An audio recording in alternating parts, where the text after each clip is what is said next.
Happy new year. বড় ভাই এই বছর পিকনিকের তাহলে কি হবে? এই বছর কাপাইন দিব আমরা, সে কাঁপাইতেই হবে।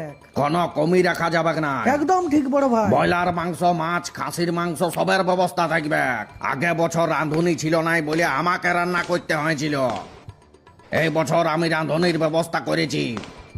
এই বছর প্রদীপ রান্না করবে।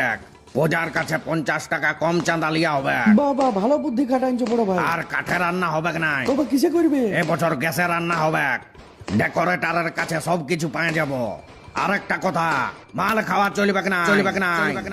মাল যদি খাইতেই হয় তোদেরকে, তাহলে নিজের পয়সায় খাবি। ঠিক আছে বড় ভাই। ঘরে মথা, বলো।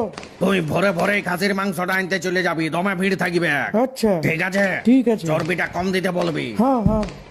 কইরে কটা, তোর ঘরে তো মিক্সচার মেশিন আছে শুনেছি, আছে না? হ্যাঁ দাদা আছে। তুই আদা রসুন গুলা রাতেই বাটে নিবি। ঠিক আছে আমি বাইতে দিই। বাটা বাটি গুলা যদি করা থাকে তাইলে সকালে ঝামেলা থাকবে না।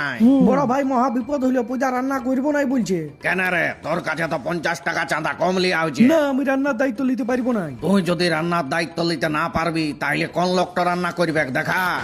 আমি এবছর রান্না করতে পারবো না। কেন একটা রাঁধুনি করলেই তো হয়, 400-500 টাকা নিবে, রান্নাগুলাও টেস্ট হবে, অসুবিধা কোথায়? 200 টাকা চাঁদা দিবার মুরাদ নাই। আর বড় বড় বলি, ভারী বড় লোক হয়েছিস তুই। আমি ঠিকই পয়সা দিই, তুই এই প্রতি বছর বাজার করতে যাই পয়সা মারিস। কি বললি?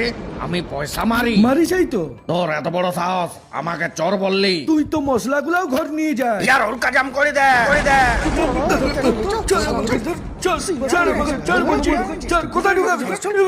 ঢুকাস না আমাকে, ঢুকাস না। বের কর আমাকে, ভিতরটা থেকে বের কর। কি ঢুকছিস রে বাপ? জানি তোর সঙ্গে বহুত খারাপ হয়ে যাবে। তোকে আমি ছাড়ি কথা বলবো না। আমার ঘরে ছিলাম আছে। পিকনিকের দিনে ডেকোরেটরের মালের সাথে তোরা এই বাস্কাটাকে নিয়ে যাবি, বুঝতে পারলিস না? কোনো চিন্তা নাই বড় ভাই। রান্না করতে রাজি হলে খুলে দিবি, নাইলে বাস্কা সমেত জ্বালিয়ে দিবি।